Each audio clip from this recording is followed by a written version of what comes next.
much that shit pissed me off. Yeah, I have all my bars and I was on the Wi-Fi. It's still like, what the hell? Yeah. I think they don't like it when you start talking real stuff. Yeah, that's how I get down. You know what I mean? But hey, we here. We still here up on here, and at the end of the day, YouTube still provides us a platform to speak to each other. So we take what we can get. Yeah, until Elon shuts it down. Yeah. You think Elon gonna shut down these Twitter Spaces? What's that? Do you think Elon gonna shut down these Twitter Spaces? Hell no. You know how much money? You know how much engagement he got off the one he did? He ain't shutting that down. Good point. He'll probably revamp it. Yeah. Probably look like Clubhouse, so Nigerians can feel at home. Yeah. No shots today. I'm sorry. No shots today. So that means y'all gonna have Twitter Spaces smelling musty. It's going to be a lot of. It's going to be the Akata zone. Nigerians, it's just jokes. You're gonna be around Black Americans. We're gonna crack jokes. That's part of it. A little bit of roasting didn't hurt anybody except the animals. Never. We I used to get roasted at church. Oh yeah. Come into church with some church clothes that ain't fitting right. You get them clowned in the house of the Lord. Yeah. Oh yeah, and you get clowned if you don't know the scripture. Oh yeah. I mean, look, or if you can't read, you be reading there, thy, and thee, and then if you used to reading at school, they ain't got no there, thy, and thee at school. But you got to read a Bible study. You mess up one of the words, you about to get clowned, and your grandmama gonna smack you upside the head. Yes, sir. I guess we could probably start there with gospel. There you go. Let's start with gospel. For sure. Dwann B, I don't know how much of an authority you are on gospel, but why is everybody trying to imitate that Black American gospel sound? Well, I'm kind of an authority. I played the drums in church for 20 years, and I still sometimes do when the money's right. Gospel is where the church is where our music is codified and coming together. You know what I mean? Everything comes together at the church because the church is the proving grounds for your musicianship. You're not anything if you can't play in church. That's part of the reason why music doesn't have as much soul today, because they're picking people who didn't grow up in the church. Whitney Houston, church. Aretha Franklin, church. Maurice White, George Clinton. If you break down to it, everybody had some time in the church. The only exception was really Michael Jackson, and the reason why he can be an exception is because he grew up in the church in Motown, so he had even more intense backing. With him being in Motown. Motown, when Michael Jackson was 8, 9 years old, he's around Stevie Wonder, Marvin Gaye, The Temptations. So he's the only person that could really circumvent the church because he was in an actually more intense environment than the church, and he was being guided by producers and musicians that come from the church. So he still got baptized in the church, even though he wasn't there. So the church. Oh, got these fools calling me. My bad. The church is where you go to find the funk. You know what I mean? And that's where you get the feeling, because church teaches you how to emote the music. Church it's not a cerebral like in today's music. A lot of current music, it's all about the hit people that are in their head, they're in their mind. That's why you can't have a decent music conversation these days. Everyone wants to go, who's your favorite top 5? This person or that person? All that dumb talk. This is music, not basketball. And in church, you realize that, there's a range. You have some singers with a raspy voice, some with a clear voice. Some people play a little behind the beat. Some people play ahead of the beat. But the church is where all of that comes together, because church is the one place you can start at the age of 3 or 4 years old. That's the one place you can start at that young. That's the one place you can be getting paid to play at 10 or 11, 12 years old. Everything, the church is the nucleus to all of our music. You cannot have our music without the church. And it's funny too, because I remember I had a conversation with my father-in-law, Mr. James Carmichael. I asked him how did he get that deal with Motown, because he had a good deal. He was in Motown from the late 60s, through the 90s. And I asked him, how did he sign with Motown? and he told me flat out, Motown was looking for the church. He had gotten very popular, producing gospel albums during the '60s, and quite as kept, little do people know, gospel is actually a genre that is a response to rock and roll. Rock and roll slash R&B became a genre form before gospel music. So when we're talking about the church and gospel music, they're two separate things. Gospel music didn't really become a genre until you get to the late '40s into the '50s, as far as the record industry goes. But he got his start, Mr. Carmichael, with the gospel, and he has taken a lot of gospel songs to #1 on the gospel charts. Well, there were no gospel charts back then, but that's where he got recognized, and that's how he got his job at Motown. And when he went to Motown, his primary assignment was the Jackson Five. Going back to when I was talking about Michael Jackson in the church, Mr. Carmichael was assigned. Him and Hal Davis, they did most of their music at Motown. He did music with the Temptations and the Supremes and everyone else. But for the most part, he had that gospel feel. And that's why he and Michael and the Jackson Five had such a chemistry. He brought the gospel nature out of the Jackson Five. And the gospel is where you connect to people's soul. That's why you can go to a church, and that's why if you go to a church, think about it. Go to a funeral, and the minute the organ player plays a minor chord, you're going to cry. I don't care if you halfway knew that person, liked the person, didn't like the person. The minute they hit that minor chord in that gospel tone, you're going to cry. Just like when you're in church and it's on Easter Sunday or Christmas Sunday, and they play those songs in the major chords that are more uplifting, you're going to feel good. You're guaranteed to feel better with gospel music because gospel music taps into your organs. That's why they use an organ. That's why they call it an organ. That's why when you fall in love with someone, they say that person pulled on your heart strings. Life is a song, and gospel is where that song is interpreted from the soul. And gospel is the nucleus to all that we do. I know that's a long answer, but I like to be very thorough and detailed when I give answers. I feel you on that. I like that. All right. Gospel music. Hey, hold on. I thought I was in my AirPods. I'm over here still on speaker, man. Y'all hearing all that background noise? Let me turn my AirPods on. Come on, AirPods. There we go. Thought I was in my AirPods the whole time. Hello? Yeah. All right, cool. I That got all you. right? I got you. All right, we All good right, now. cool. Yeah, so gospel music. So, all right. So, do you see much change over the years with gospel music? 'Cause I know they used to use a lot of hip hop into it now. Go ahead. Say that again. Wait, you probably can't. Hold on a second. I couldn't hear you. I'm on my. I was saying, um, how much do you think gospel's changed over the years? 'Cause I know they use a lot of quote unquote street elements into it now. Well, gospel and traditional music and regular R&B has always had a symbiotic relationship.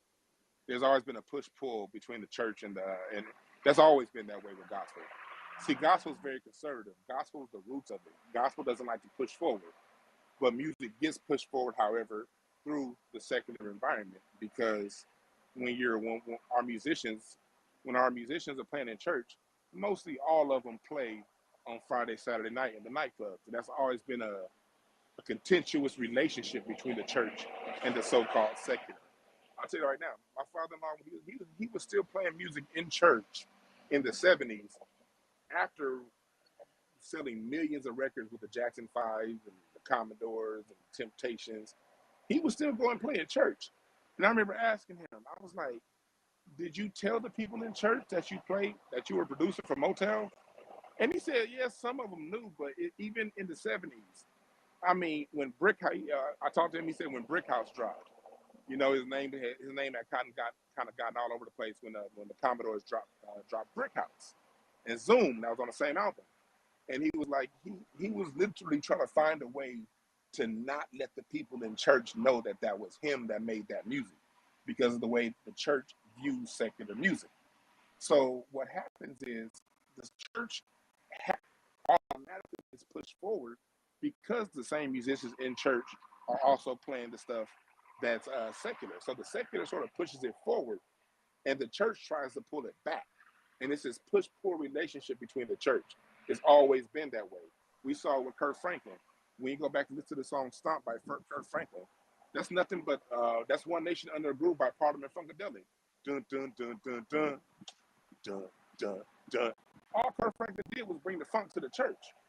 But when Kurt Franklin first brought the funk to the church, there was a pushback. There was a pullback. Like, what are you doing? This sounds like yada yada yada music. So that happens because again, we're dealing with the same musicians, the same.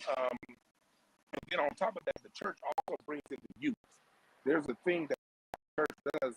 The church is where the young, all music is in tune with the black male between the age of 14 and 24. That's the vibration of music. That's where music is.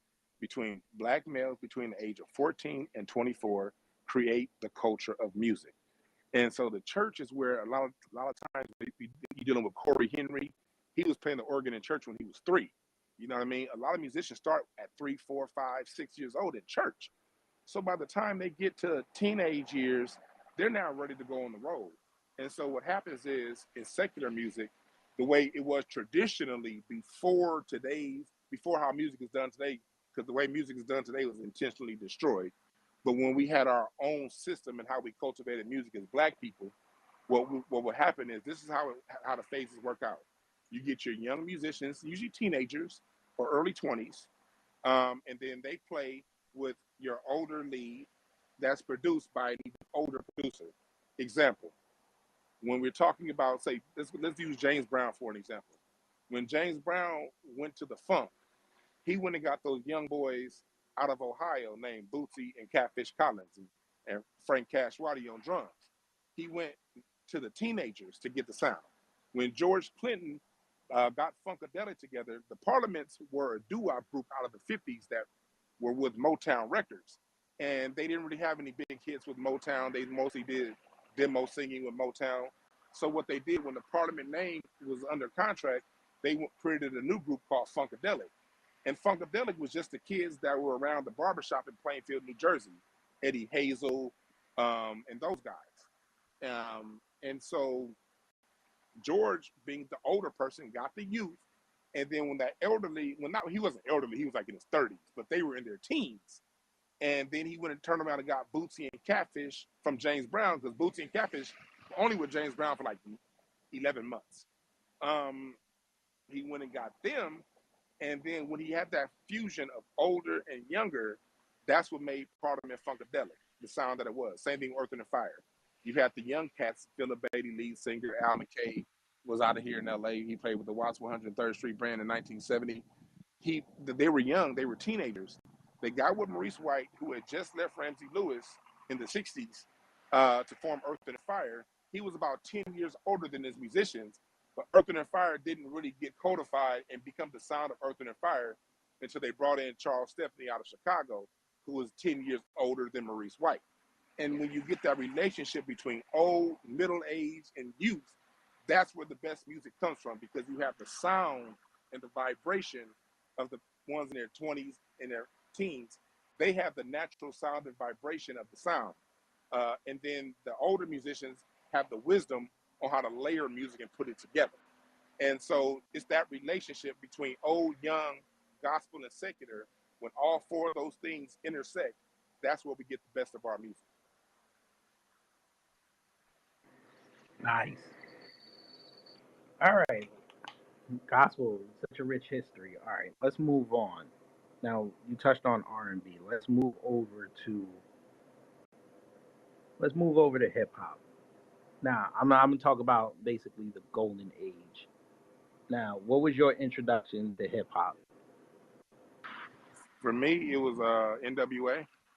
NWA, and then but for me, my brother would play NWA, but in Too Short, my uncle, the old Too Short albums and the old NWA albums. But for me personally, what got me all the way into hip hop was America. I liked America's Most Wanted, but Death Certificate by Ice Cube, because that album is a prophecy. If you ask me, that's one of the top 10 most well-written albums in music history. Death Certificate by Ice Cube. Why? Because I grew up in South Central LA in the same area that he was talking about.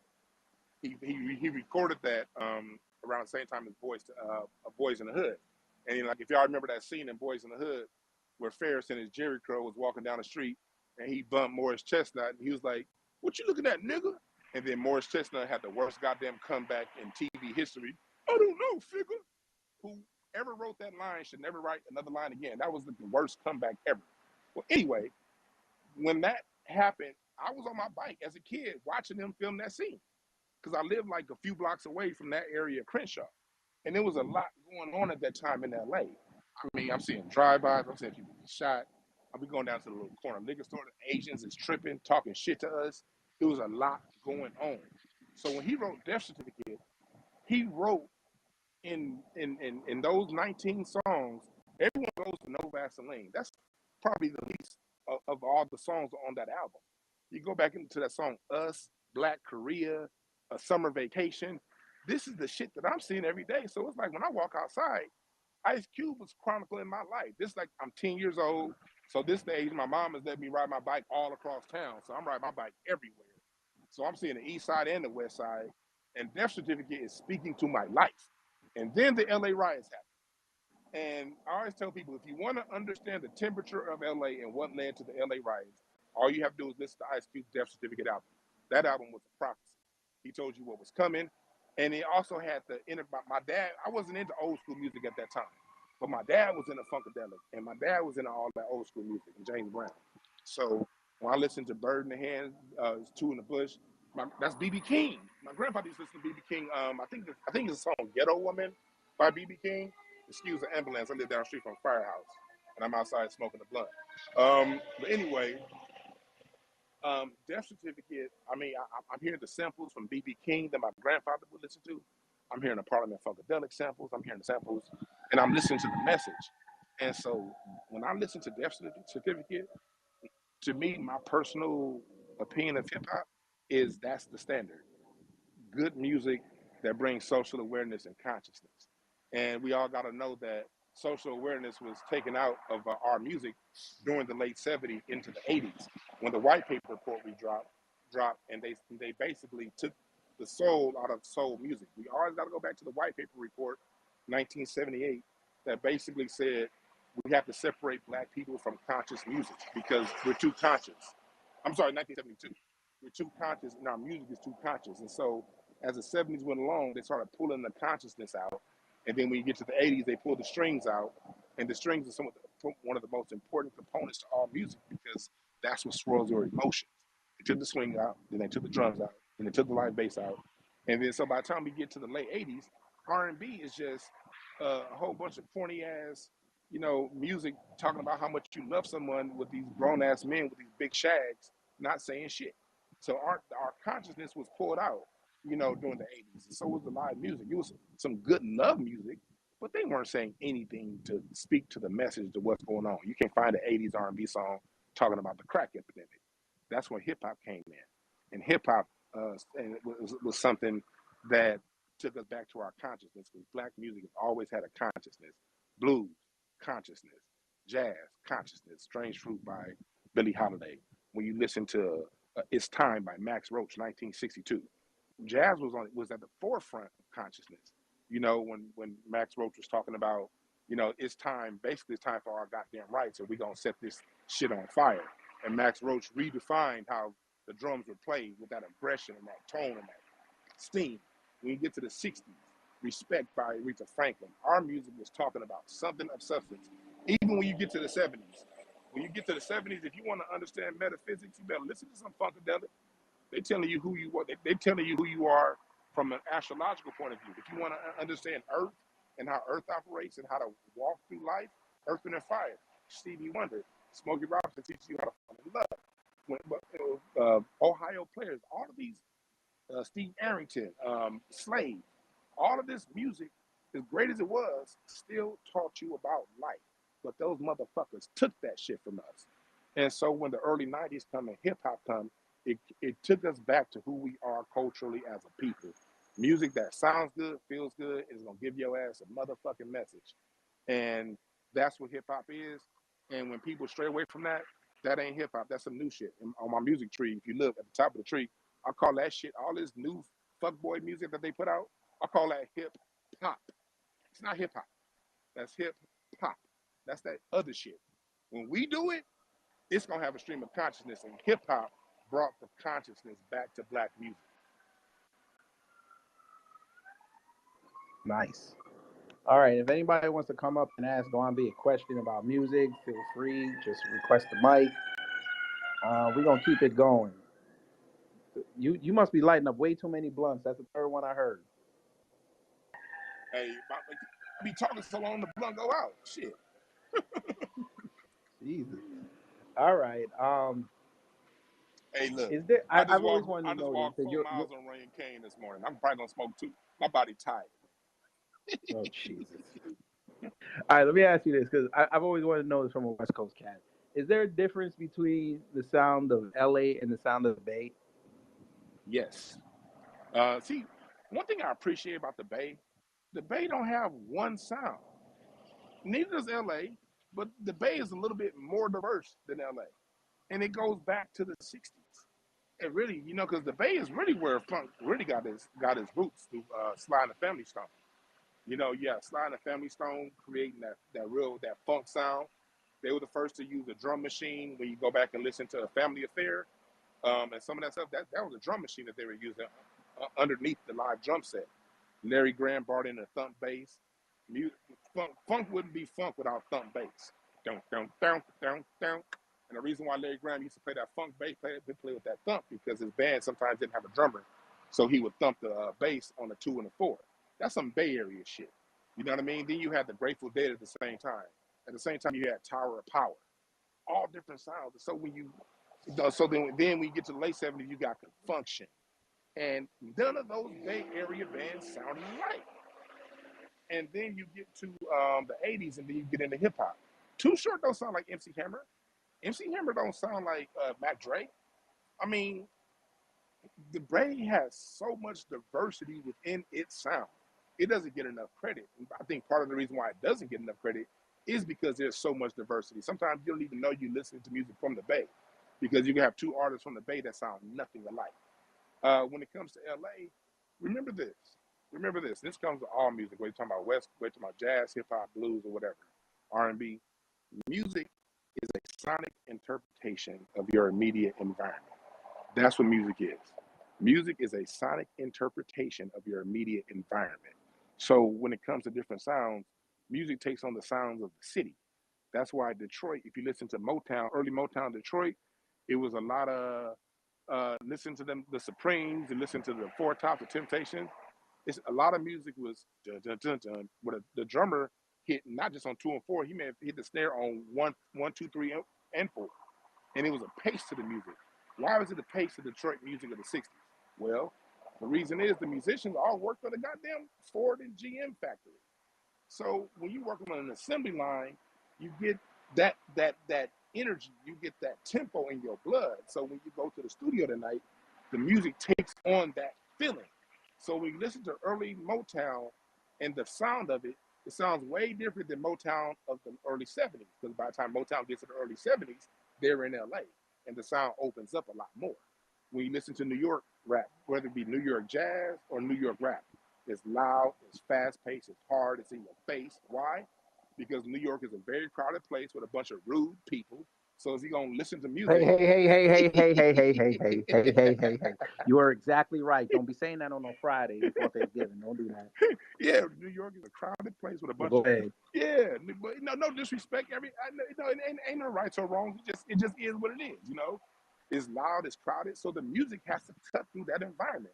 That's where you get the boom, bah, boom, bah, boom, Yeah, bah. that city is very grimy though. Because you You're right. and so the Uh, music got to grind like that. Same thing with jazz. That's where you get that. That's when Coltrane was up in New York and he came out with that hard bop. That hard bop was out of tune. It was in your face. Charles Mingus is from LA, but when he went to New York and mastered hard bop, because that was the environment. DC, you know, go-go music. I can't stand go-go music because it's oh, sped up we're gonna funk. get to that later. We're Okay, gonna get to that later. okay, But I'll get to that. But then okay, yeah, then let me ask. Juicy Jimmy sent me a go question. ahead. She said she couldn't come up, but she wanted to know how what your views are regarding the evolution of Memphis music, and how do you feel about the future of black music in general? Memphis has had a brain drain during the Great Migration. because we Memphis blues, man.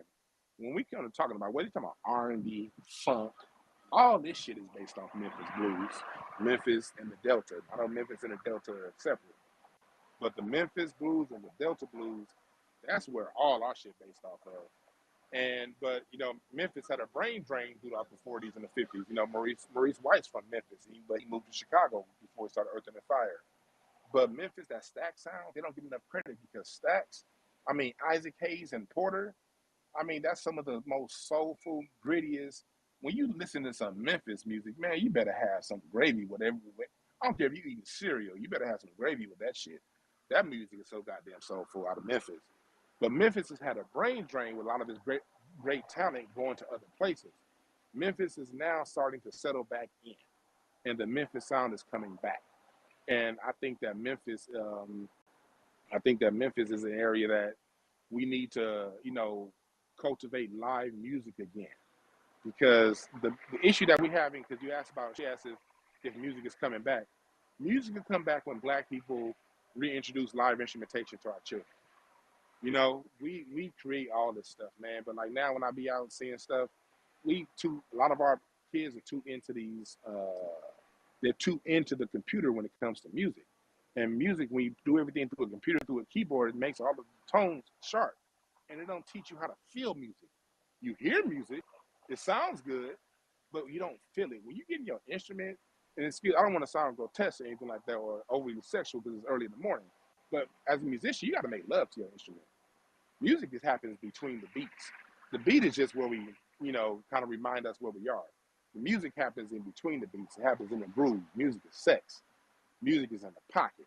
And you got to have your instrument in your hand and you got to make love to that motherfucker. That's what music is. You can't make love to a goddamn computer. And that may sound counterintuitive to me selling that because I got a whole bunch of live drum sample packs on the internet that sell well. I record live drum packs because at least while those who are on the music, those who are on the computer, at least they can get a live feel in their sound. But we are too into that computer and we are too into sports.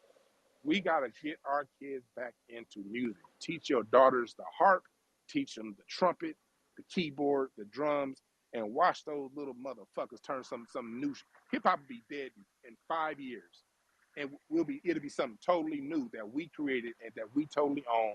And now that we have the wisdom as black adults, next time this is what we got to do as the black adults to answer your question in totality.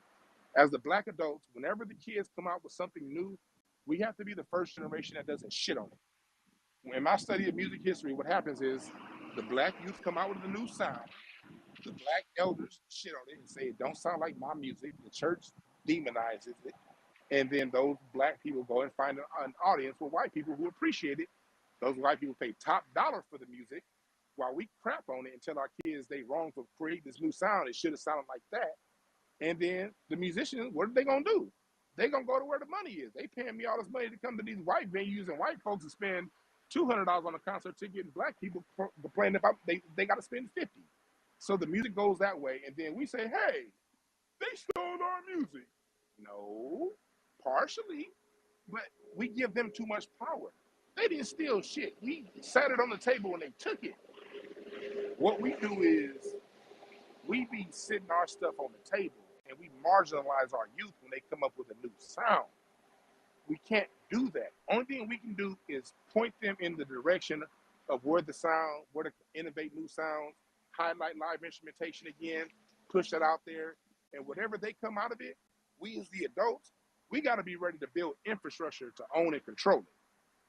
And at that point, we're going to change music and we're going to own and control it through perpetuity because us adults have the knowledge to four-wall whatever our 14 and 15-year-olds create. Cool. All right. Let's get to the hand. Micah, yeah, go ahead, and then Rilla. Okay. Peace, Dwann B. Peace, everybody in the chat. I just want to say this: like, do we continue to support the music that kind of degrades black people? Because we understand it's like now the cat is out of the bag. We understand the agenda behind the music, what was happening, to change the culture and how it influences people. negatively. Like we understand what the whole agenda is, but do we continue to support even artists that we supported then? Because you have artists like I think when Jay Z and Nas was going back and forth, Jay Z said something about how Nas will have like Black Girl Boss, but then he have Uchi Wally. So we'll continue to support these artists that would seen to promote a positive message. Like maybe when something goes wrong in the black community or something, they'll come out with this real positive song. But then you go about an album, is a bunch of music. We back playing, we back, killing and back stealing and back smashing each other's wives and all this nonsense. So it's like, what do we do? Do we continue to support these artists? I mean, they were our favorite artists growing up and stuff like that. And now you have younger artists coming up, and they're, even worse with the type of stuff that they put in the music and the negative messages. So do we continue to support that, and say, oh, it's just the culture or whatever? Or do we say, hey, it's enough, because this ain't the 80s no more. Ain't nobody, well, I'm not going to say what ain't nobody doing, but we don't have to do a lot of the things that we were doing back then in order to survive. There's a lot more opportunities now. So do we continue to support that and say, oh, that's just the story being told and sympathize and continue to just, take this trauma, or do we just say, hey, you know what, it's time to move on and we start to bash that type of music with that type of message, because it's not doing anything to help our culture. Let me answer that for you. All right. We gotta be very clear. Life is both profane and profound. So is music. Music's always been profane, and it's also been very profound. It's been both.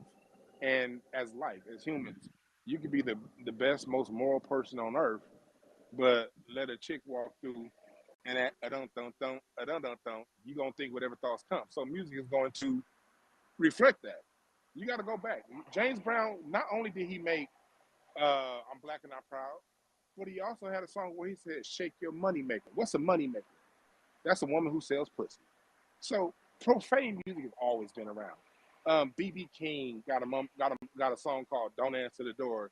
If you sick, don't let the doctor come in. Matter of fact, don't let your mama come in. Talk to me. It's always been now. Memphis Slim got a song about killing somebody in a bar fight. I forgot the name of the song, but it dropped like in like '53.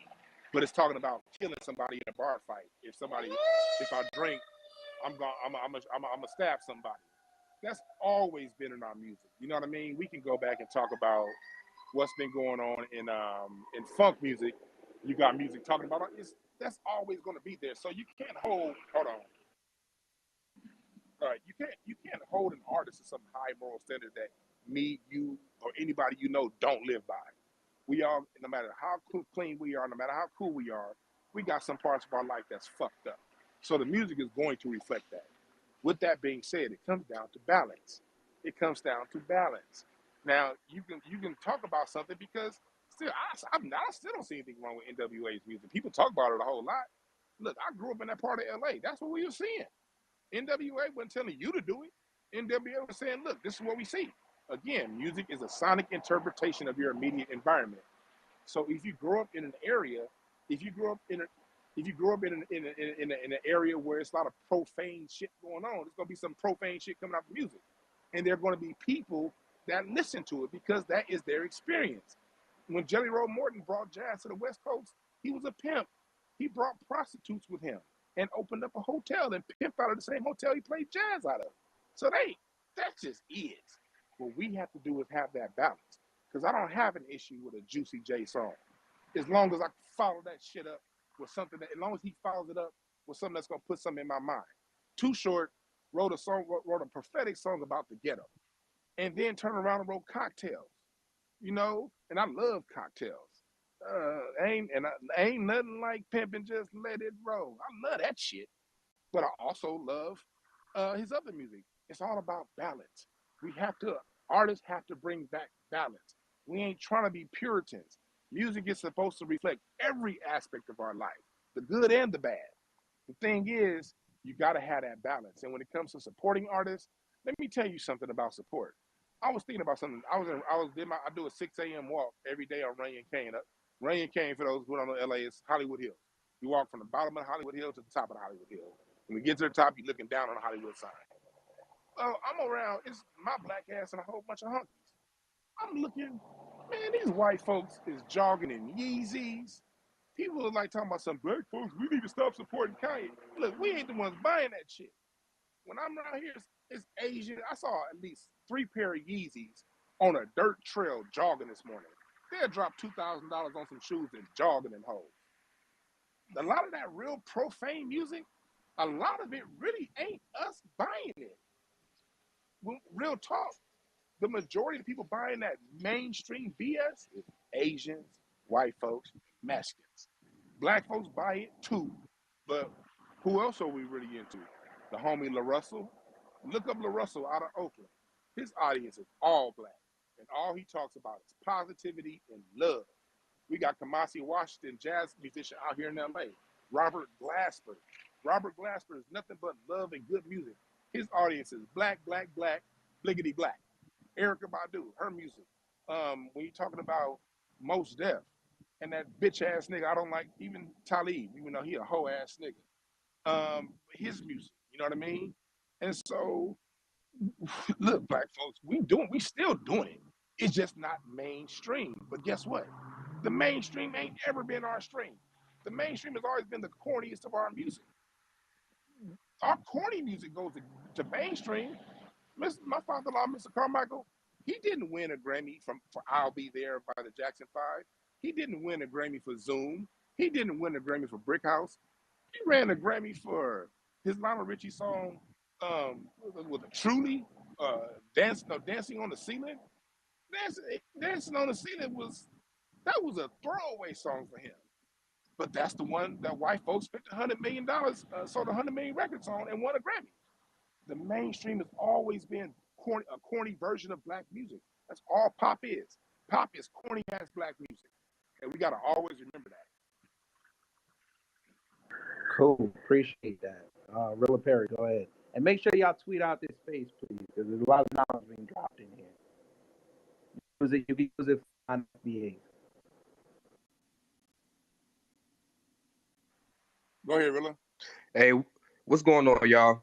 I got a few questions for you, Dwann B. I'm not sure if you following the hip hop scene this year, but if you are, I want to ask you what did you think was the best project of this year? And also, um, I want to know how did you feel about Kendrick Lamar's album that came out this year? And um, I like what you said earlier about it has to be a balance because um, man, I listened to West Side Gun, his album is fire, and I listened to Black Star, and ironically, they have a song together that just came out this month, and it's fire. So it's definitely a balance. You know what I'm saying? I get into the ignorant shit, but I can also listen to jazz and sit back and relax. So I definitely like what you said about that one. But you think you can answer my questions for me, brother? Yes, sir. Yes, sir. And I might have to add you repeat because we had 3 really good questions. I want to answer all 3. So if I don't answer one, come back on it and tell me which one I didn't answer. But I want to start off with what you talked about the hip hop. I listen to some hip hop. I do. I keep my ear to the ground with it. But my focus with my whole Incense and Ashtrays project is really the R&B side, the live music side of the game. The people who are doing the. I'm really up to date on everything going on in jazz and R&B as of today. Hip hop, that's more secondary for me. But my favorite project so far was the Nas album, the one that just dropped last week. I love that shit. Matter of fact, hell, we're gonna have a good Christmas because he sampled my father-in-law on that first song. And he sampled a song by the Commodores, "This Is Your Life," on that first song on the Nas album. So we're gonna have a pretty good Christmas this year. Um, so I like that, but it's just Nas coming back with Nas being an MC, rapping. I love that shit. Um, the other, but more so, I've been more so focused on the R&B and jazz side of it. On the R&B side of it, my favorite project so far was a song by my man J Mo, Jarris Mosey, and Charlie Burrell called "Milk and Honey." That was so cold. My favorite R&B album is Between Black Radio 3 by Robert Glasper and Corey Henry's and the Funk Apostles. They dropped an album. I forgot the name of it. But look up Corey Henry and the Funk Apostles. If he's in your town, you got to go see him live because his music on CD sounds good. But when you see him live, that motherfucker take you back to church. It's an experience. Um, Also on the jazz, also J Mo, my man Jarris Mosey more of a hippie soul style album that came out. There's something going on in music right now, and I'm going to write an article on it pretty soon on Incense and Ashtrays. I just have to do better research. But black people we're starting to take over. We're starting to come back and claim old genres. It's a black woman that's leading country right now. It's a young black dude named Catfish leading the blues.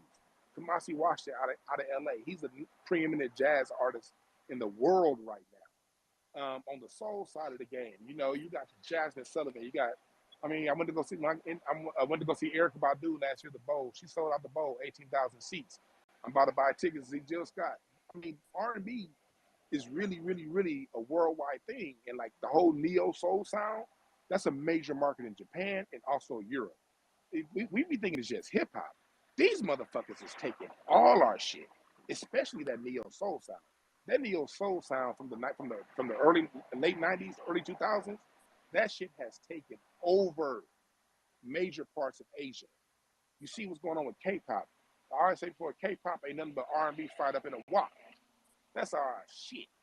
And so, but what's happening in 2022? There are a lot of black artists that are emerging that are really taking the sound. But as far as hip hop goes, my favorite new artist is La Russell out of Oakland. I like La Russell. This is artist out of the LA called TF. I fucks with him. Matter of fact, I got a show coming in the metaverse pretty soon. I'm going to have TF on it. I'm going to have J Mo. I'm gonna try to. I've got some other people. I can't name their names yet, but my music show is coming to the metaverse, to where I'm gonna introduce you to these artists, and then y'all gonna be able to put on your Oculus glasses and listen to them play their music. As far as what you said about the Kendrick album, I heard too much agenda in that album. Honestly, I like, and Kendrick's my favorite. I love Kendrick, and I'm always gonna love Kendrick for what he gave us, you know. But this last album was good, but you know, I kind of got my third eye. I did an album review on Incense and Ashtrays. If you song by song review, it's on incenseandashtrays.com if y'all want to go back and look it up. Where I played every song and I broke every song down in between the music. But yeah, I heard some things that let me know. Okay, between that and him leaving TDE, you know, I'm just looking at the layout of the land. He dressing weird now. You know, and he got a house over in Manhattan Beach, right down the street from Bruce's Beach. I don't trust them white folks in Manhattan Beach. He over there now. He dressing like a, you know, and he's talking about. So I just see a pivot in Kendrick's career.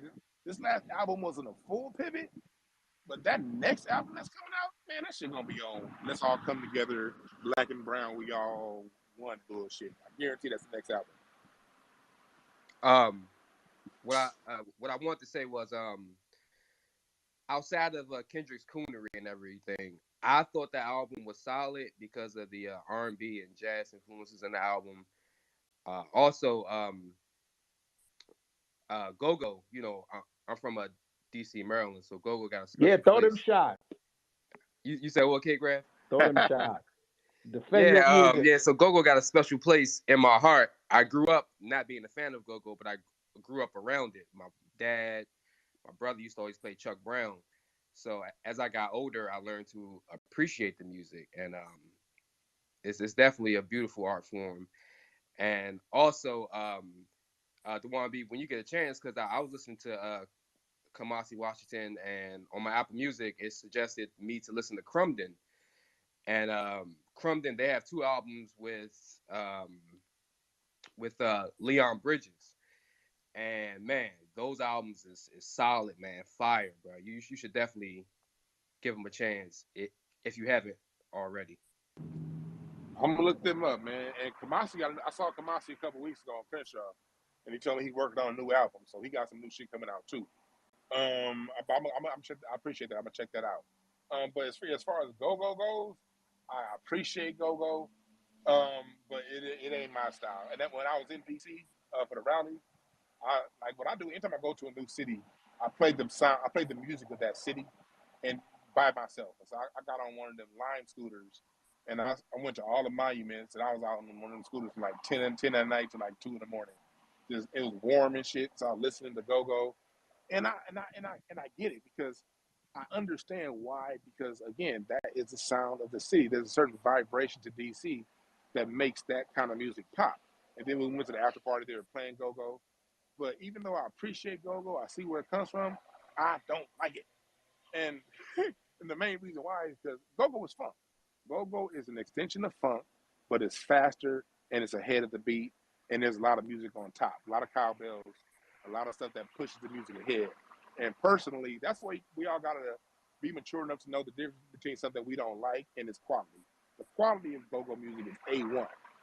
It's just not my preference because my style of funk, the way I play the drums, and the way I feel music, I like being behind the beat. I like put my music a little bit slower. I like when I do use my aesthetics and the cowbells. And I like using that more for coloring of the music than I like to use it to drive the music. So it's the way the instrumentation is played in go-go is the reason why I'm not a big fan of it. But at the same time, when it comes to DC music, the Blackbirds, Donald Byrd, that more people don't understand the nucleus of neo soul is a combination of Donald Byrd, Roy Ayers. That whole Roy Ayers is from LA. Donald Byrd spent the majority of his life in DC. He taught at Howard. So I associate him more with DC. And the Blackbirds were his students at Howard. And they brought in that sound, that real breezy, airy, open sound. And then when you fuse that sound with the Philadelphia sound, that's how you get D'Angelo, Jill Scott, Music Soul Child, the Roots, and all that. It's a fusion of Philadelphia's vibration and that DC, Donald Byrd, LA, Roy Ayers, kind of laid back, relaxed, mellow vibe. So when I turned on some Donald Byrd when in DC, nigga, I was in heaven. So again, when it comes to music, it's you know, you're not gonna like everything, but black people created go-go. So since black people created, it's better than all the other shit that niggas play around the rest of the world. Facts. Hey, since we in that region, how you feel about Baltimore club music? I don't like it. I don't like LA club music either. Club music to me, club music sucks. I'm just club. I don't like it. I don't like club music because, and here's the reason why I don't like club music because I feel cheated. My generation, I'm 41 years old, first year millennial, born in 1981. We were cheated. Our music, the club bangers became a thing in the 2000s.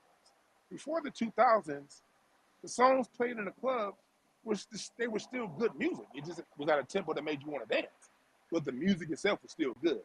When the 2000s came, that's when they said, "Okay, fuck making a quality song. We're just gonna dump a lot of 808. We're gonna dump a few highs in there. We're gonna get that. We're gonna get a 1-2 going so you can just sort of bob your head back and forth. We ain't gonna really make you dance. We just want you to kind of sit in the club and look at other motherfuckers." And so that became a thing in the 2000s. And so they took away quality music and then said, "Okay, we're just going to call it a club banger." No, when I go back to the 60s and the 70s and the 50s and the 40s and the 80s and the 90s, the club banger was still a good song that you could listen to when you going about your day. You didn't have to wait for the club to listen to music when Flashlight dropped. You didn't have to wait when Dancing on the Street dropped. When all that good music of the day, when all that stuff dropped, that wasn't separate from good music. So why, when my generation come, you got to say, okay, F the quality of a song. Let's just get something that's going to sound good through these 25 subwoofers we got in the studio, in the club. I don't like it. I don't like club music in LA. I don't like club music in Florida, DC, Atlanta. I don't like none of that shit. I want some quality music. All right, nice. All right, now down south, that's where a lot of I guess hip hop had its reinvention. Who, why everybody? Again, let me see how I can ask this.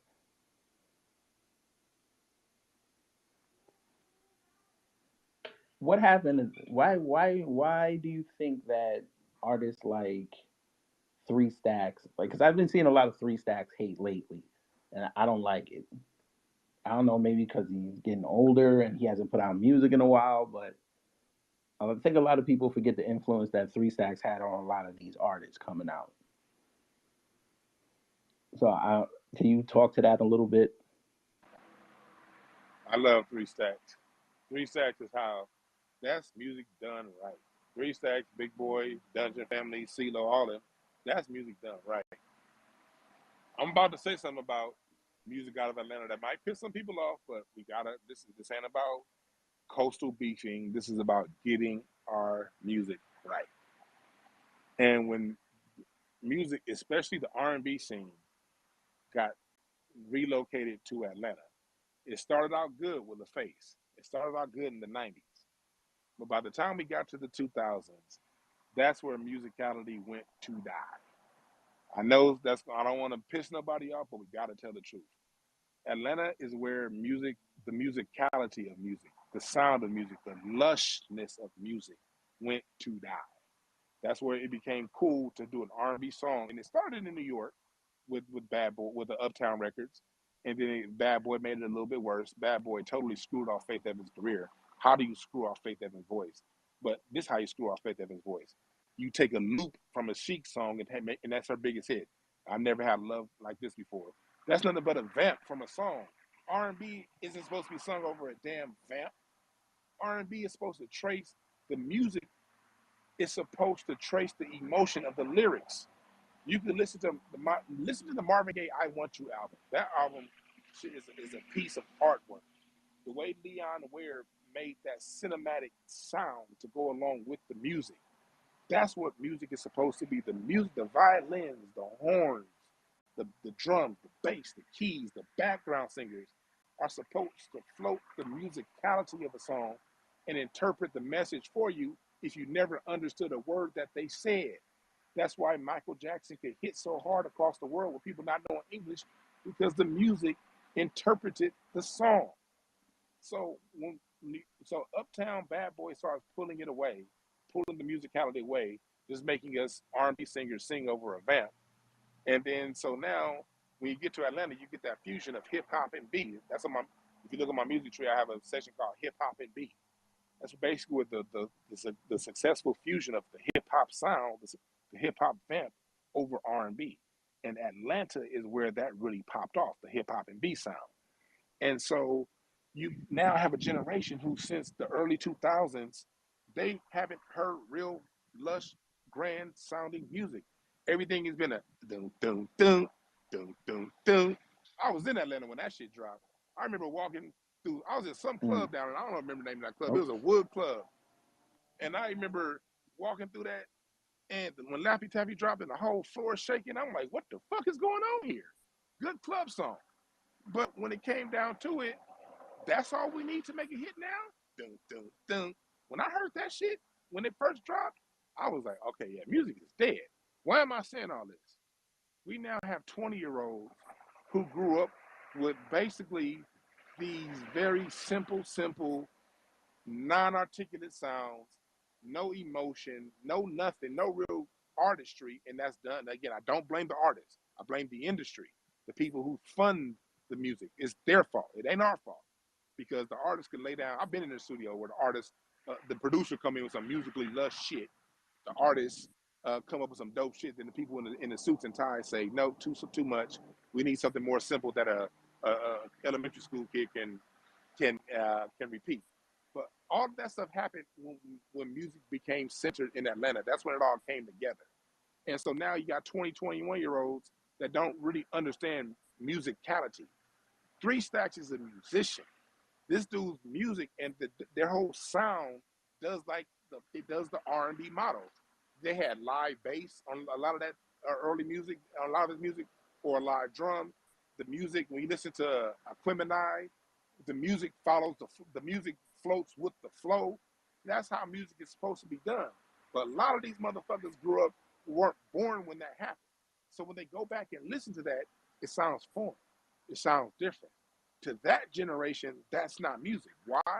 Because all they've heard was dun dun dun or dun dun dun dun dun dun dun dun. When the yeah dropped, I was like, okay, music is R&B is done. If this could be a hit, if we accept this shit as a hit, the musicality of music is gone. I said this shit when it dropped. I was like the old grumpy dude in my 20s because I just love music. But I saw the direction it was headed in. Now we're on the other side of that, and we're living with a generation that grew up with no musicality. All they heard was pre-programmed nonsense. So when they hear musicality, they don't know what it is.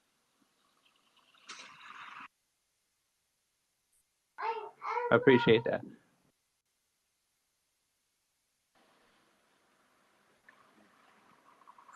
Yeah. So Yeah, go ahead. my bad. That was my kid. Hey, little girl.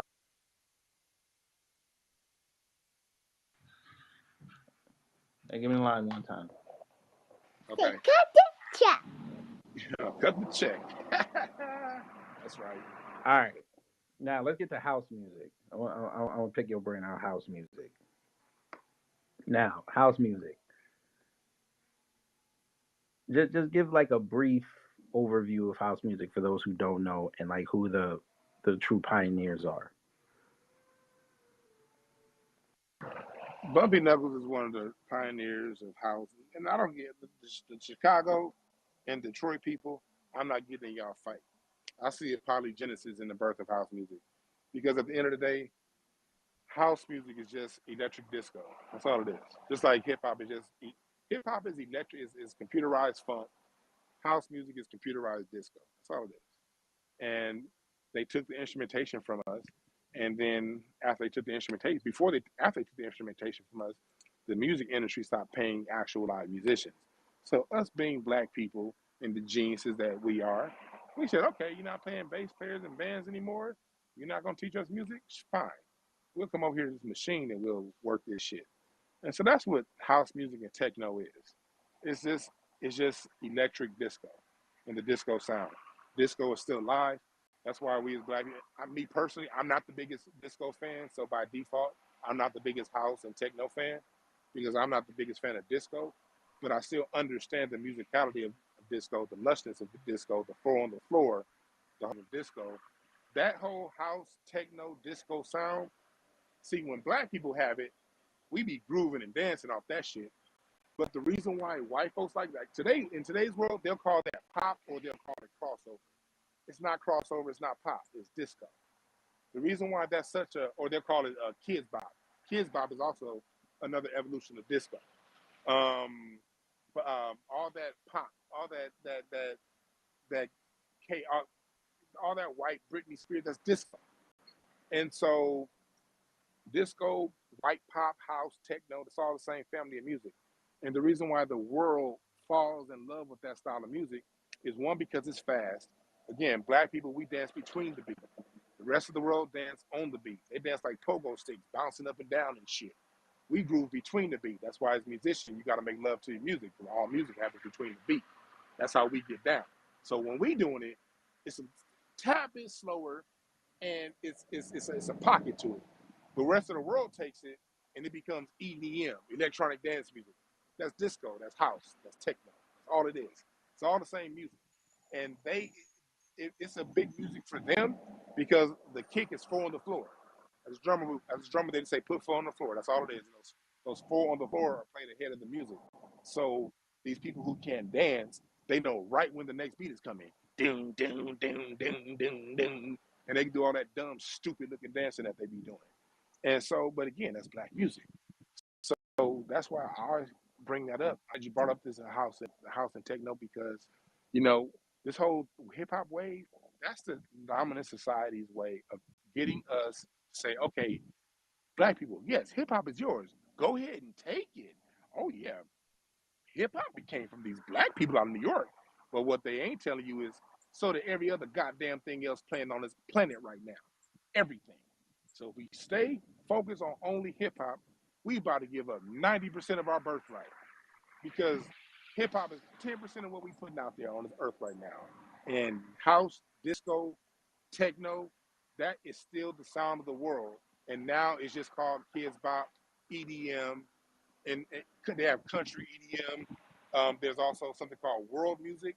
World music is house, disco, techno. That's world music. Not world beat. World beat. World beat is just disco slash house. Doom, doom, doom, doom, doom, doom, doom, doom, doom, doom, doom. It's just a corny ass version of it. All that shit comes from that. So we got to remember that. Cool. I appreciate that. All right. Before we close the space down, I got to go to the plantation. I want your pure, unfiltered opinion of reggae music. Reggae is musty ass R&B. Say that That's one what more again. reggae is musty R&B. As a Jamaican, I'm not offended. Go ahead. It's musty R&B. Um, it is. Don't I only that say that guitar. because Sanchez pissed me off by stealing Shy's song and then making it hot. But No, I here's what. go with your opinion because, you know, between the shit that I'm hearing now, they're talking about, oh, now they're gonna take anything glorifying violence off the radio and TV down there. I mean, that's a great step, but y'all let Vice Cartel rule your island for 20 years. I'll believe it when I see it. Right, But go right, ahead. right, right, right. And I don't say that as an insult. We gotta remember, music has a smell to it. Music also has colors. Um, that's why Caribbean music has the steel drum and has that very colorful sound because people who grew up in tropical environments, they hear colors. Jamaican music has a lot of reggae has a lot of green and yellow tones to it, bright red. Those are the colors I see when I hear it, and it also has a smell to it. The way that guitar is played, on that upbeat, like it's different terminology that we give when we play music. Like if I want to put something real funky as a drummer, I tell if I'm producing a song, I'll tell the bass player to put some booty on it. You know, booty stinks. Booty is shit. But musically, you know what I'm talking about when I say put some booty on it. Musically, you know what I'm talking about when I say make it musty. And so, and it's a lot of musty motherfuckers. I ain't cracking no jokes though. Anyway, so R&B is played on the downbeat. Reggae music is R&B music played on the upbeat. When you listen to the old Chuck Berry, see, I'm emphasizing the downbeat. Reggae, it's the same beat, but same chord, same changes, just a different emphasis on the accent from down to up. And so that's what reggae is. And we must always give credit to Johnny Nash because he's the person that went down to Jamaica and signed the Wailers to their first contract.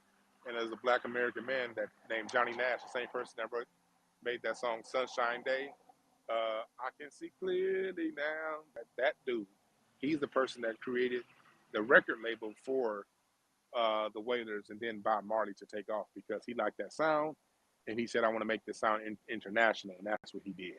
But reggae is R&B flipped from the downbeat to the upbeat. That's probably the best explanation I give to it. All right. I was looking at my YouTube just now, and somebody said that Jamaicans are now trying to claim that they wait. I gotta read this right because somebody said that Jamaicans had an influence on EDM. Where? And spilling jerk chicken sauce on the keyboards. Yo, okay, we spill our jerk chicken gravy on the goddamn turntables. Leave us alone, man. You know we do. We know we do four things at once. Leave us alone. We go to work, and then we go play at the club. Then we go to church, and then we have to go take care of our kids See, here's and the get a thing. scam going. I Let's understand this. go.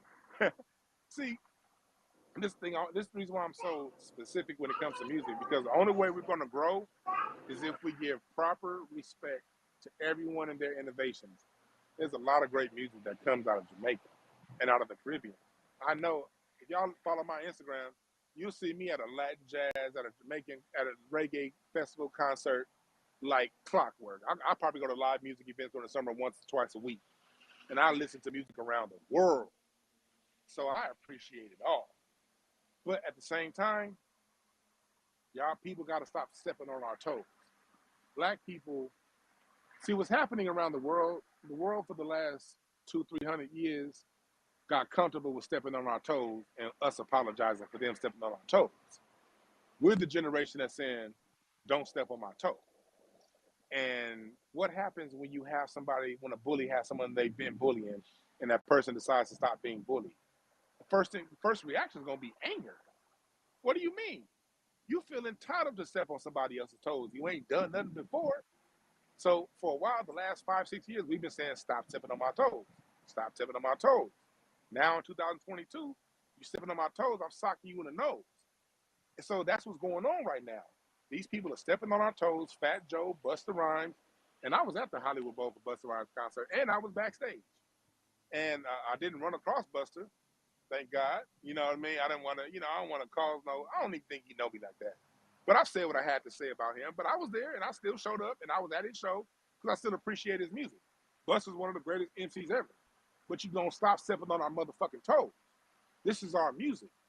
Again, music is a sonic interpretation of your immediate environment.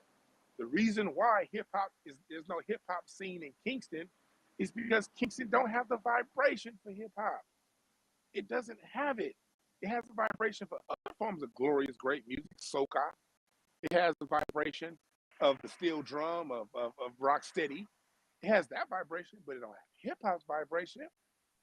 Different beat. You guys see music in colors out of Jamaica. Everything, the music is more on top. It feels good. It's open. Well, the vibration of hip hop is your cousin, that white person that's oppressing you. Not only are they white, they live right across the town. You can see their wealth. And oftentimes, as black people quiet as kept, a lot of these crackers is our cousins when we go and look at our family history. So we have 300 or 400 years of because your side is the black side being disenfranchised and lynched out of your land. When if you go back 2 generations, your granddaddy also was this white dude, and he got kids on the other side of town sitting on all the wealth that we amassed. That goes into our music. That's what hip hop is. That's what funk is. That's what the blues is. It's an experience that's passed down through our blood, interpreted through our immediate sonic environment. That's what it is. So when you come from a whole other side of the world, y'all, I'm not saying y'all weren't, yeah, y'all were slaves too. Yeah, we get it. Y'all had a different form of oppression. And that form of oppression goes into your music. Be thankful for it and honor your ancestors and honor Bob Marley. Honor all them, the waiters. Honor them with true respect because those guys, they honored where they got it from. They told you where the music came from. They told you they were very honest about where it came from because they had honor. All we saying is these new generations coming up, y'all have honor and respect too because we not our parents. We're not gonna just let you step on our feet. We're gonna sock you in the fucking mouth. We a different generation, so people can either get in line with that and fall in love and have respect for themselves and their culture and a mutual respect for ours, or step across the line and get socked in the mouth rhetorically with love. You trying to come up with? And then you put a jerk chicken on them.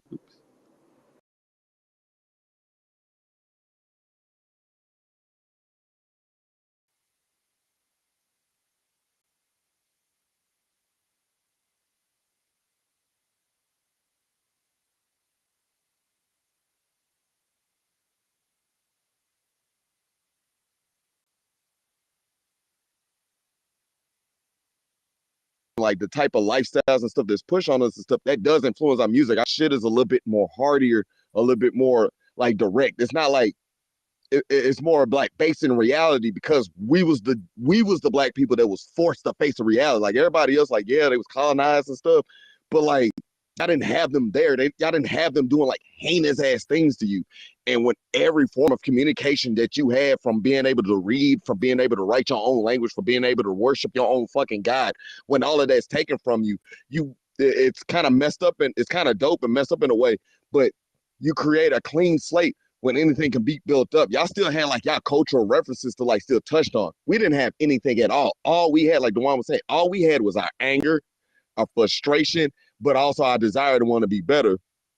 But like our music, that's what makes our music different than other black people music around the world, is because it's that true pain manifested into like song, like to its maximum. That's all I got. Right, and that's why when we mold our music, that's why nobody sings like a Black American woman. Mm-hmm. I can give you 1,000. I can give you 3,000 Black American women vocalists before we come to the next anybody Yup. else. You know what I mean? And they the Because when predecessor you too. listen to when you listen to Patti LaBelle, when Patti LaBelle sings, Patti LaBelle is bringing that 400 years of generational trauma into into a love song, and that's nothing about us. Here's something I want to point. I'm glad you brought that point up, brother, because I want to bring up a key point into our magic and our greatness as Black Americans. We are the ultimate alchemists. Yes, it's the pain, but listen to the music. It's joy. We transmute that shit. That's what alchemy is. You want to know what Black music is? Listen to George Clinton, One Nation Under a Roof. What's the line, the first line of that song? Here's a chance to dance our way out of our constrictions. That's deep, nigga. That's what I mean by like old music would tell you some real shit and it still be a part. One Nation is still a party song 50 years later. That's why I never accepted the whole club music genre post 2000. That's bullshit. You can create good music that's still a club banger. One Nation Under a Roof is still a club banger, but it's telling you, it's giving you a real metaphysical message and it's a true interpretation to how we as Black people handle our oppression. Here is a chance to dance our way out of our constrictions. Gonna be freaking up and down. Flashlight. That's music about turning on the light. You turn on the light in your mind, God damn it. You don't let these people oppress you. You turn on the flashlight. You turn on the neon light, the spotlight. And then when people Funkadelic had a character in all their music called Sir Nose, Devoid of Funk. Sir Nose, Devoid of Funk was an allegory for people who are too uptight, for people who don't. So when you listen to Aqua Bookie, we listen to I'm dancing. We so cool. We dance out of water underwater without getting wet. The bigger the headache, the bigger the pill. I mean, Parliament Funkadelic was metaphysical like a motherfucker, but they were really showing us how the pain and the agony and the bullshit, how we transmuted that into music that saved your life. Steve Arrington had a song on his I think it's the Player of the Year album, the album where he has his face looks like a Greek statue. He has a song called "Nobody Can Be You But You," and that song is full of booty, funky ass song. But that's a dance song. It feels good. But he's telling you, nobody can be you but you. You listen to D Train out of New York in the early '80s. They're talking about living on a higher vibration, lifting yourself up. Great dance music that gave you a metaphysical meaning of life. Michael Jackson's Off the Wall. Listen to Off the Wall. I'm going to do a breakdown of Off the Wall and Incense and Ashtrays pretty soon. The Off the Wall album was instructions on how to live your life. You keep on with the force. Use the force. Use the life force. What's the life force? Life force is sex. Use the life force to keep getting it on. That's life. You got to use it as a life force, not as something that you have a whole bunch of kids you can't take care of, but use it responsibly and use it as your life force to keep pushing on. Off the wall. You can't live your life by the constraints of the day. You can't live your life by what the hell these people are talking about. You better live that shit on your own terms. That whole album is a prophecy on how to live life. And that's what our music is. And we got to remember that. We have the pain, but that pain, we use our music to transmute the pain into messages of life. Earth and Fire got a song called Sail Away. Fall in love with love. We don't love anymore. Stevie Wonder got a song called Love's in Need of Love Today.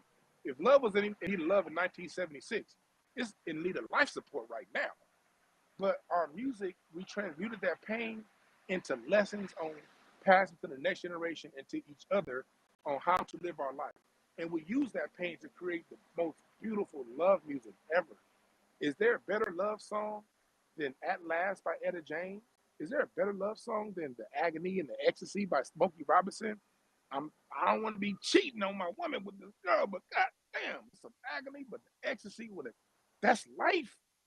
When you listen, Smokey Robinson has a song called Easy. It'll be easier to take the wet from water and the dry from sand than it is to take my love from you. That's what our oppression and our experiences birth. The most beautiful music ever. And if you go back and listen to my Instance and Ashtrays I did this past Sunday with Barry White, you can listen. Our oppression gave us Barry White. Barry White was a gangster. This nigga used to carry a gun in his piano bench. He didn't My give a father-in-law, damn. yeah, he was out of South Park, LA. He used to steal hubcaps. He was a Barry White was a thug. My father-in-law used to record with him, and he told me it was this one artist that wasn't getting the music right. He kind of came to the studio drunk, and Barry White was like, "Stop fucking around, Earl. Stop fucking around." Dude kept fucking around. Barry White picked that nigga up and slammed him through the piano bench and told my father-in-law, "I'll buy you a new bench." That was Barry White. Barry White used to, if you were kept being off of your music, Barry White would put a gun on you. You better get that motherfucking note right. That was Barry White. But then you listen to his music, it's the most sensual, graceful, beautiful music you'll ever find. We have master orchestrators. My father, Mr. Carmichael, Gene Page, Leon Ware, Paul Reiser. A lot of these cats are still living. Leon Ware just passed away. Paul Reiser's still living. He put in musical string and horn compositions that Mozart couldn't fuck with. That's what our oppression comes from. So we gotta always acknowledge our oppression, but we also gotta balance the stuff. We have to start balancing the conversation with now with we so dope. We went through all that and we made music of the highest vibration. Music so high when it got to your country and your culture, you said, fuck my native instrumentation, fuck our music. I want what them niggas is doing, even though I don't like them. Black Americans has caused, we've caused more generational divides in the world than anything ever. Because when our music comes to a new country, a new culture, the parents are saying, why are you listening to that? And the kids is saying, fuck you in Chinese to their parents. I want to listen to this nigga music. That's because our music is of the highest vibration. That's how dope of alchemists that we are. Yes, sir. All right, Miss Val, you'll be the last one, and then we'll close down the space. Okay, thank you, Kid Gravity and Dwann, for opening this space. Yeah, our music is the culture. We, from the cotton fields all the way up to present with rap. But what I wanted to speak on is how are we going to get our music where our musicians are benefiting from their music. And one thing you mentioned was the metaverse. I've been in several spaces where they've talked about blockchaining and metaverse also.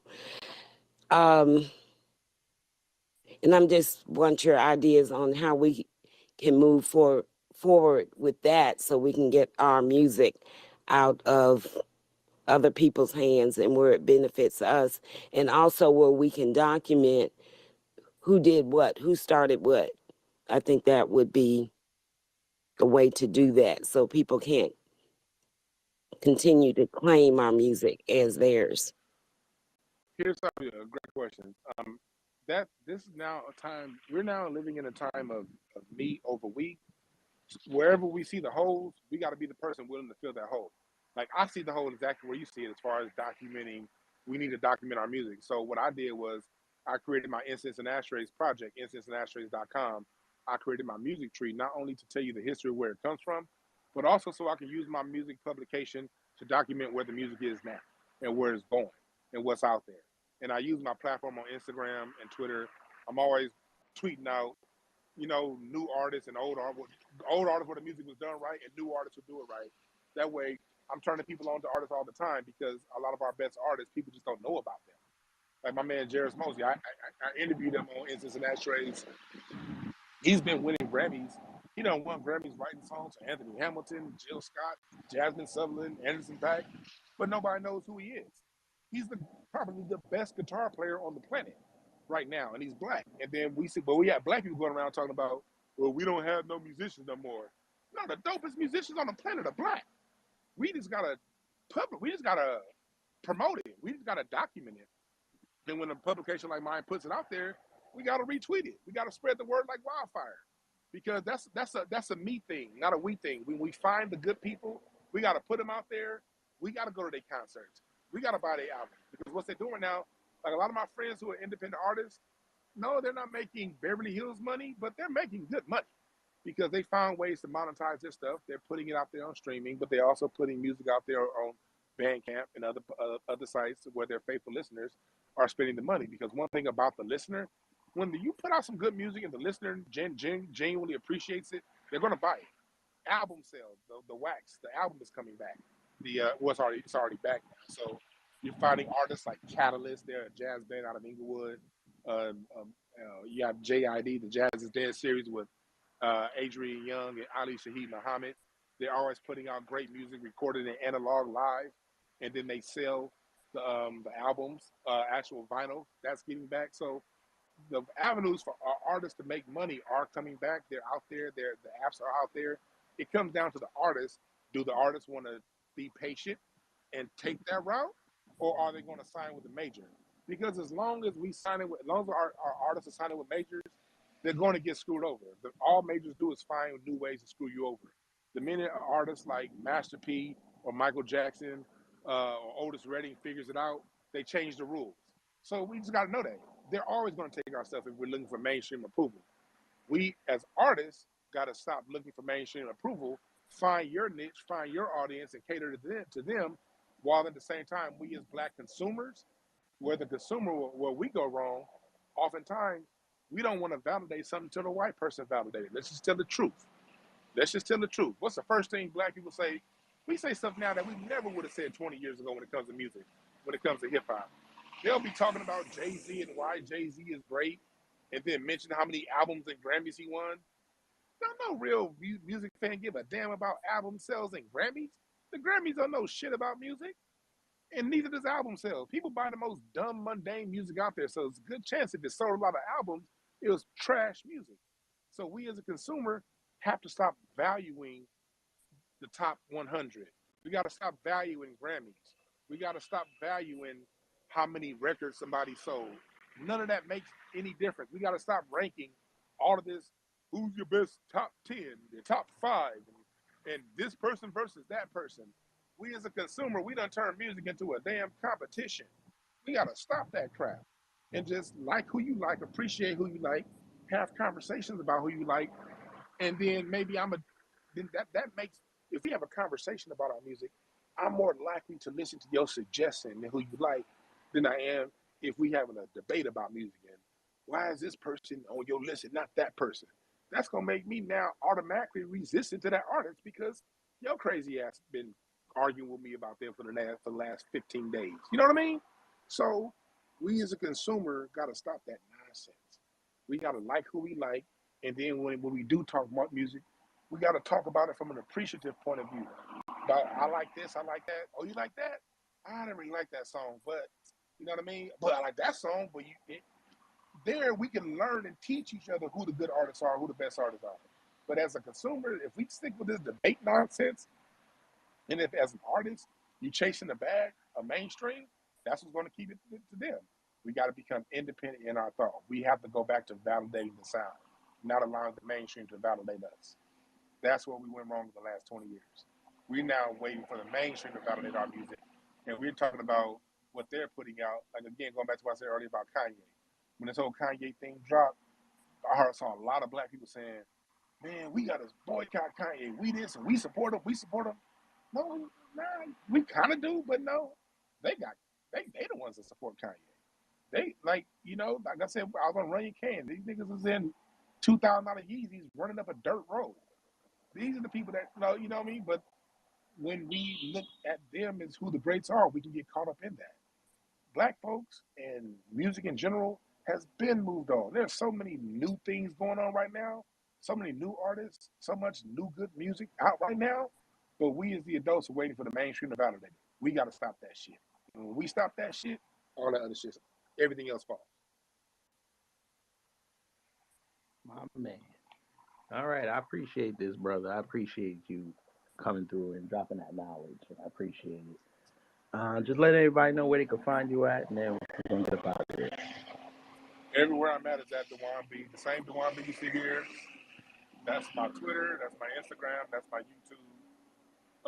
Look at my YouTube channel. I'll be talking a lot of shit on YouTube, especially my late night smoke sessions. I drop a lot of wisdom on those nights. But yeah, I do all that. I have a lot of different business. BreakthroughAS.org. That's my company where I work with families, and I have webinars on that website on how to communicate racism to your children. I got my books for sale on that website. I'm an author. I'm also a card reader, cardologist. Breakthrough cards is coming real soon. I do all kind of shit. So follow at Dwann B. You'll see it all. Cool. All right, y'all. I appreciate everyone coming through and listening to the space. I hope y'all have a great weekend. And I shall be back on Twitter Space Monday. We're going to talk some serious politics with the family. So just watch out for that on my Twitter page. And also follow me on YouTube at Kick Gravity Beyond right after you follow Dwann B's channel.